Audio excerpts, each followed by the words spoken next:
মেয়েদের আসলেই বিয়ে হয় না, চমৎকার একটা চাকরি হয় যার কোনো বেতন হয় না।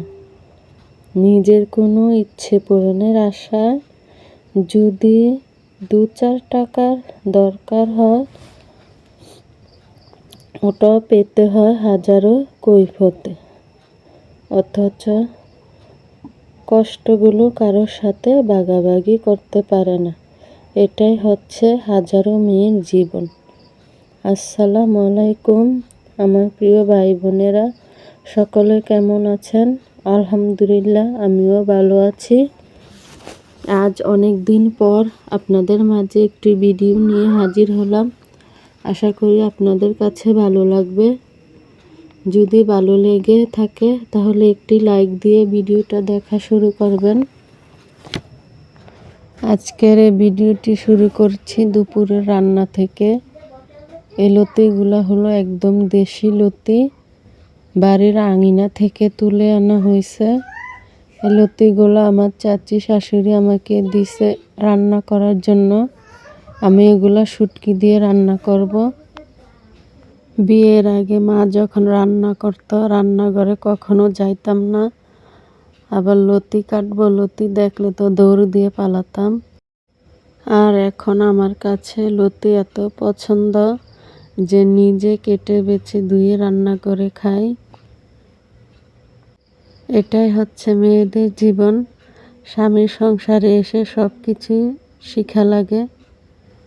এখন আমি লতি কাটা, লতি রান্না করা শিখে গেছি। আমরা গ্রামের মানুষ কচুর লতি যেভাবে রান্না করে খাই, ওই রান্নাটাই আজ আপনাদেরকে দেখাবো।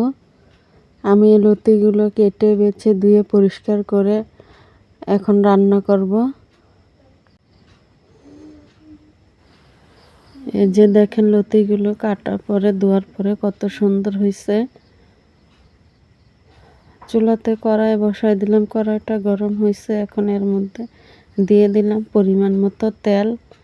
তেল দিয়ে এখন আমি এর মধ্যে দিয়ে দিলাম পেঁয়াজ কুচি।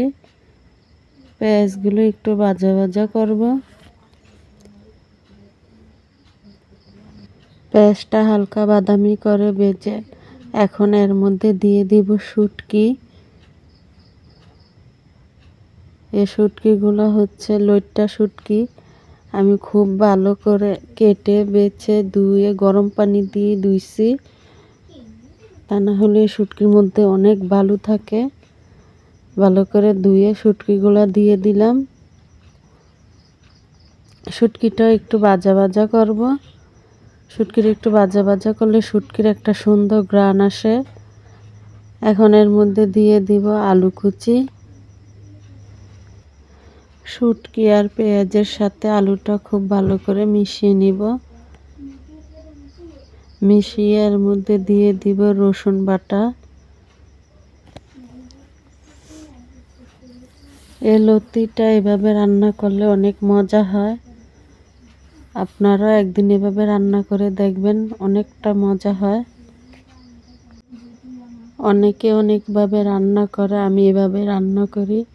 এভাবে রান্না করলে অনেক মজা হয়। এখন এর মধ্যে দিয়ে দিব একে একে সব গুঁড়া মশলা।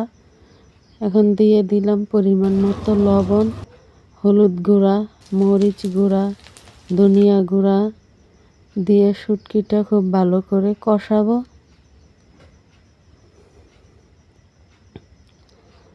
এখন এর মধ্যে দিয়ে দিব সামান্য পানি।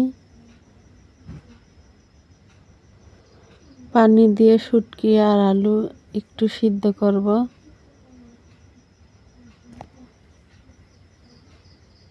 এখন এর মধ্যে দিয়ে দিব লতি। লতিটা পুরোটাই দিয়ে দিব, দিয়ে খুব সুন্দর করে কষাবো। এই লতি ভর্ত করা যায়। আমি এখান থেকে কিছুটা লতি রাইখা দিছি। আপনাদের ভাইয়া লতির ভর্তা অনেক পছন্দ করে।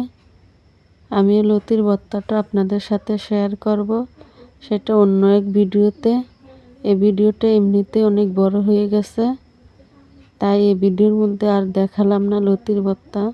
অন্য এক ভিডিওর মধ্যে আপনাদেরকে অবশ্যই দেখাবো লতির ভর্তা। টক পাতা দিয়ে লতির ভর্তা অনেক মজা হয়। ইনশাল্লাহ একদিন আপনাদেরকে দেখাবো। আপনাদের সাথে কথা বলতে বলতে আমার লতিটা কষানো হয়ে গেছে। এখন এর মধ্যে পরিমাণ মতো পানি দিয়ে ঢেকে দেব।